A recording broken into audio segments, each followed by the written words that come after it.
और जिस ईदगाह के ऊपर जॉगिंग ट्रैक की बात की जा रही, इत्तेफाक से उस ईदगाह का इमाम जो अपने आप को ताहयात बोलता है, वो शहर का एमएलए भी है।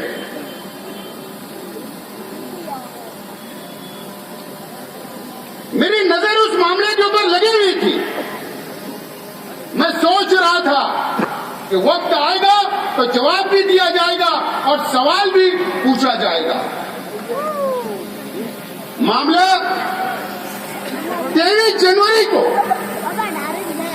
संग बुनियाद रखा जाता है जॉगिंग ट्रैक का, सुबह 6 बजे, और 30 तारीख तक शहर का एमएलए खामोश रहता है, खामोश, कुछ नहीं बोलता। मेरे पास सब सबूत लेकर मैं आज आया हूं।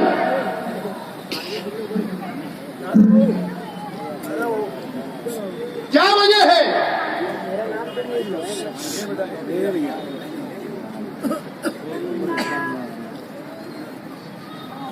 मैं जिम्मेदारी से बोल रहा हूं।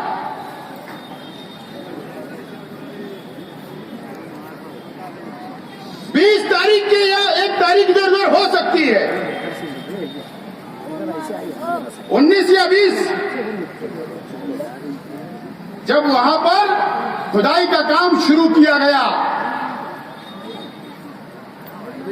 सिर्फ ईदगाह ग्राउंड या पुलिस ग्राउंड के ऊपर जॉगिंग ट्रैक नहीं बनने वाला, बल्कि कॉलेज ग्राउंड के ऊपर भी जॉगिंग ट्रैक बनने वाला है।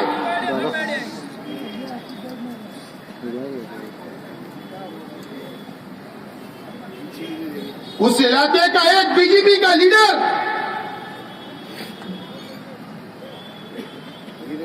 जो चंद मुसलमानों को बुलाकर,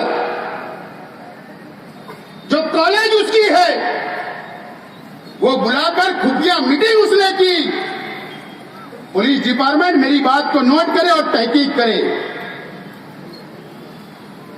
खुफिया मीटिंग बीजेपी के लोगों के साथ की गई और उसके बाद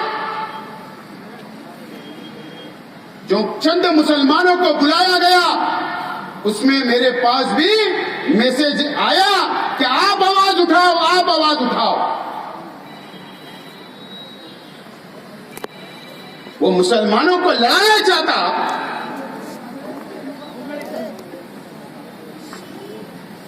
और इस्तेमाल करना चाहता।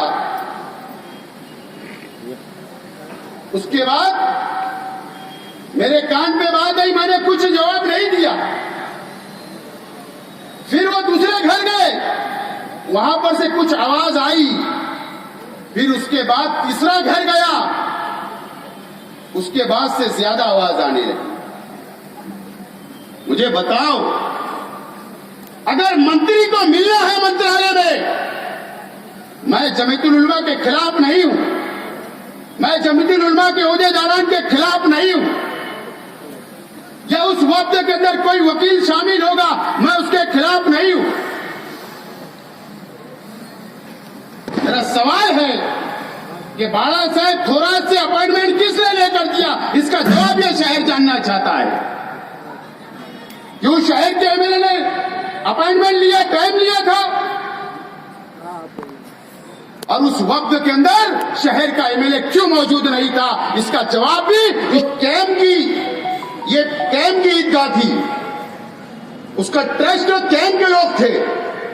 अभी भी कैंप के लोग उसके अंदर शामिल है, वो तो नजर ही नहीं आ रहे। जो फाउंडर ट्रस्ट है, आज तक मुझे नजर नहीं आए, आज तक मेमोरेंडम पे सही नहीं, आज तक वो कोई फोटो में नजर नहीं आए। सिर्फ 20 गुंठा जमीन, और उस वक्त अब्दुल रहमान अंतोला साहब चीफ मिनिस्टर थे। ये करार हुआ, ये एग्रीमेंट हुआ कि ईद के लिए, बकरीद के लिए 26 जनवरी, 15 अगस्त, 1 मई महाराष्ट्र डे, और पुलिस के प्रोग्राम जो सरकारी होंगे उसके लिए पूरी जमीन इस्तेमाल की जाएगी, ऐसा मुश्तरका मेमोरेंडम तैयार किया गया उस वक्त। और 4 दीवारी उस ग्राउंड की नहीं उठना चाहिए, यह भी उसके अंदर दर्ज है। यह असल बात है, कानूनी और सच्चाई। लेकिन मेरा सिर्फ यह बोलना है, सवाल यह है कि इस मेमोरेंडम बाला साहेब थोराट को जो दिया गया उसमें एमएलए क्यों नहीं, इसका अपॉइंटमेंट किसने लिया, कौन से बीजेपी के लीडर ने दिया, इसका जवाब ये शहर की आवाम को आपको देना पड़ेगा एमएलए साहब। ये मेरे पास पेपर कटिंग है। हम भी चाहते, अगर कोई गैर कानूनी काम हो रहा है, सरकार के एग्रीमेंट के खिलाफ हो रहा है, तो हम भी चाहते नहीं होना चाहिए। हमारा बिल्कुल साफ तौर पर यह बोलना है। दोस्तों और साथियों, 12 नवंबर सबको याद है। 12 नवंबर को हुजूर की शान में गुस्ताखी की गई, मालेगांव बंद का ऐलान किया गया, उसमें हम भी शामिल थे, पूरा शहर शामिल था। और अल्लाह का बहुत एहसान है कि पुरअमन तरीके से कामयाब हुआ।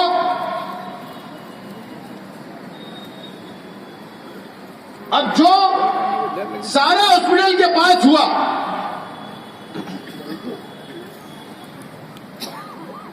उसके बाद सियासत शुरू हो गई। जो भी पत्थरबाजी हुई, और पहले ही दिन से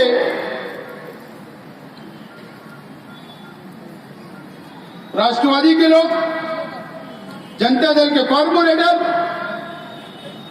फला राष्ट्रवादी के कॉर्पोरेटर, कुसुम्बा रोड शहीद अब्दुल हमीद के रोड में रहने वालों को बदनाम किया गया कि उधर से लोग आए। उसी दिन रात में मैंने प्रेस कॉन्फ्रेंस लिया और उसी दिन इस बात का ऐलान किया। कल भी हमारा मानना था, आज भी मानना है, और कल भी ये बात हम मानते रहेंगे, बोलते रहेंगे कि बाहर के लोगों का हाथ था उस दंगे को भड़काने के लिए, बाहर के लोगों का हाथ था। उस वक्त भी मैंने कहा, आज भी बोल रहा हूं और कल भी यही बात बोलूंगा। पुलिस चौकसी करे और लेटर दिया और राइटिंग में, अलग बात है पुलिस ने कोई उस पर एक्शन नहीं ली, लेकिन मैं तमाम ही सुन्नी तंजीमों, चाहे रजा अकेडमी हो, सुन्नी जमायतुल उलमा हो या सियासी लीडरान हो, अलग अलग पार्टियों के जो जेल में है और जो नौजवान जेल में है, मैं उनके परिवार और वो तमाम ही लोगों से मेरा ये सवाल है कि आज तक जमानत क्यों नहीं हुई। ये अलग बात है कि सियासी लोग जो है उनकी मजबूरी है, उनको सब समझता है कि किसने हमको फंसाया और कौन नहीं चाहता कि हम इलेक्शन तक नहीं छूटे। क्योंकि जब तक ये कुर्ता नहीं पकड़ेंगे, इनकी नदियां पार होने ही नहीं वाली है। इनकी मजबूरी हम समझ सकते हैं, लेकिन मेरा सवाल है कि जमानत क्यों नहीं हो रही। ये मेरे पास 8 दिसंबर की ये कॉपी है, जब पहली मर्तबा जमानत रखी गई तमामी लोगों की, तमामी लोग जो सलाखों के पीछे है उनकी एक साथ जब जमानत रखी गई, उसके बाद जो पुलिस ने से दाखिल किया कोर्ट के अंदर, ऑब्जेक्शन जो पुलिस ने लिया, ये उसकी कॉपी मेरे पास है। पहले मैं एक बयान सिर्फ तुमको सुनवा देता हूं, उसके बाद इसके ऊपर मैं बात करता हूं। आपको मैं सुनवा दूं, फिर उसके बाद आप। अस्पताल के पास वहाँ पत्थर वगैरह थे नहीं, पत्थर बाकायदा ला करके वहाँ डाला गया था। यह आवाज शहर के एमएलए साहब की है। किसकी है? वापस सुनाओ, आवाज पहचाने। ये वीडियो भी वायरल कर दूंगा, आप देख लेना।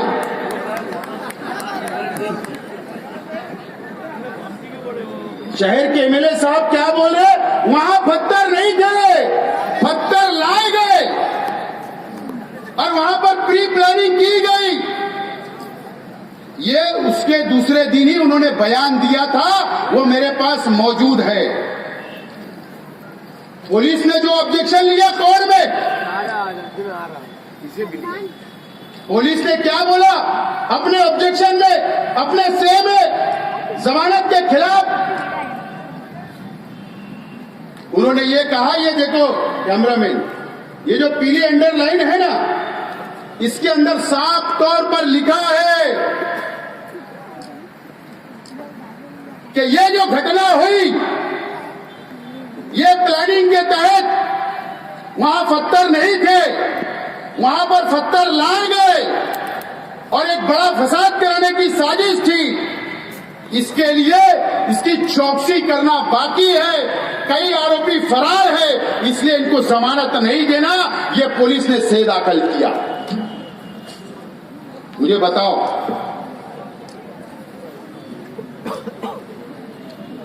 पुलिस को ये रास्ता किसने बताया? पुलिस को ये रास्ता शहर के एमएलए ने बताया और शहर के एमएलए की लिखी हुई बात पुलिस ने पकड़ ली और इसको मुद्दा बनाकर आज तक उन लोगों की जमानत नहीं हो रही। ये जिम्मेदार ये शहर का एमएलए है, जो लोग आज जेल के अंदर है। 12/1/2021 को सीओ पावर कंपनी के नाम पर मोहम्मद हासिम एमबीए इनके नाम की सिफारिश की कि इनको जॉब पर लगा कर दो। ये मेरे पास लेटर है, ये सबूत है कि किसके लोग काम कर रहे हैं कंपनी के अंदर। अगर आपको कंपनी से इतनी दुश्मनी थी, अगर आप कंपनी के खिलाफ थे, तो आप अपने कार्यकर्ता, अपने वर्करों को क्यों कंपनी के अंदर लगाए? इसका जवाब भी शहर के आवाम को देना पड़ेगा। ये सबूत मेरे पास में है और इसीलिए हमने पहले भी ऐलान किया, आज दोबारा कि पीर के दिन हम एक मोर्चा निकालेंगे। आज उनका जवाब आया है, कल हम उसके ऊपर सोच विचार करके फैसला लेंगे। लेकिन उसके खिलाफ अगर कंपनी जुल्म करेगी, अत्याचार करेगी, बुनकरों को, गरीब को परेशान करेगी, तो राष्ट्रवादी खामोश बैठने वाली नहीं है। इस बात का मैं ऐलान करता हूं।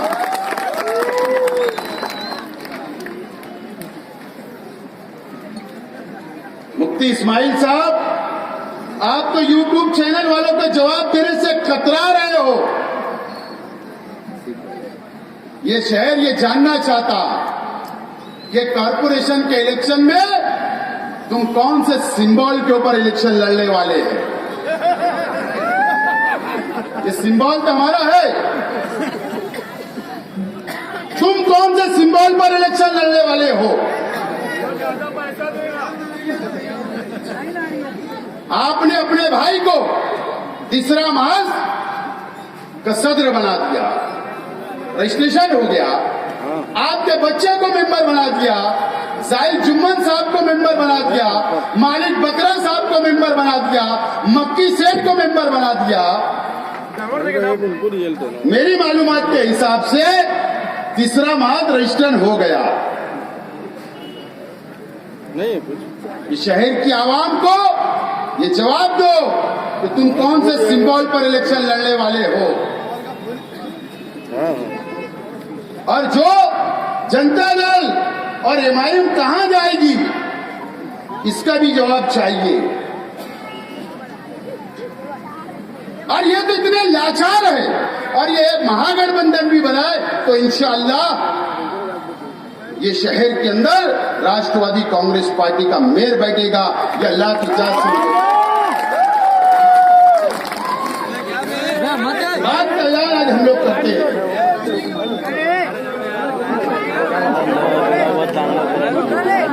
मैं शहर के अंदर मुसलसल 6 महीने से घूम रहा हूँ, हर गली हर मोहल्ले के अंदर जा रहा हूँ, तो मेरी माँ बहनें मुझको बोलती है कि केसरी कार्ड के ऊपर हमको अनाज मिलना चाहिए, केसरी कार्ड के ऊपर अनाज मिलना चाहिए।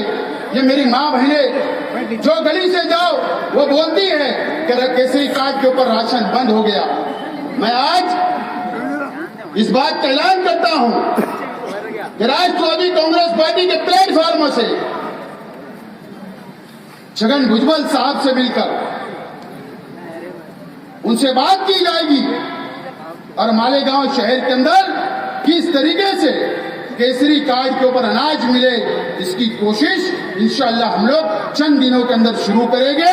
आप लोग इत्मीनान रखें, शहर का एमएलए बिल्कुल नाकाम हो चुका, वो नहीं कुछ कर सकता है, लेकिन हम लोग इस शहर के गरीबों के लिए, आप लोगों के लिए हम लोग तैयार हैं। आप लोग इत्मीनान रखें, इंशाअल्लाह हम लोग वो काम जरूर करेंगे। दोस्तों और साथियों, मैं ज्यादा वक्त नहीं लेते हुए आप लोगों से एक अपील करना चाहता हूं कि राष्ट्रवादी कांग्रेस पार्टी के अंदर मैं और मेरे साथी थे, हमने मेहनत की, जद्दोजहद की, पार्टी को खड़ा करने का काम हम लोग कर रहे थे, और शेख रशीद साहब, ताहिरा शेख रशीद साहिबा और तमाम ये कॉर्पोरेटर ये हमारे साथ एक मजबूत ताकत पहले भी थे और आज भी है, और शेख रशीद साहब की क़यादत में इंशाअल्लाह हम लोग ये शहर के अंदर एक मर्तबा राष्ट्रवादी कांग्रेस पार्टी का मेयर बनाएंगे। इस बात का वादा आप और हम सबको मिलकर करना है। करोगे? तैयारी है आप लोगों की? बहुत बहुत शुक्रिया। खुदा हाफिज।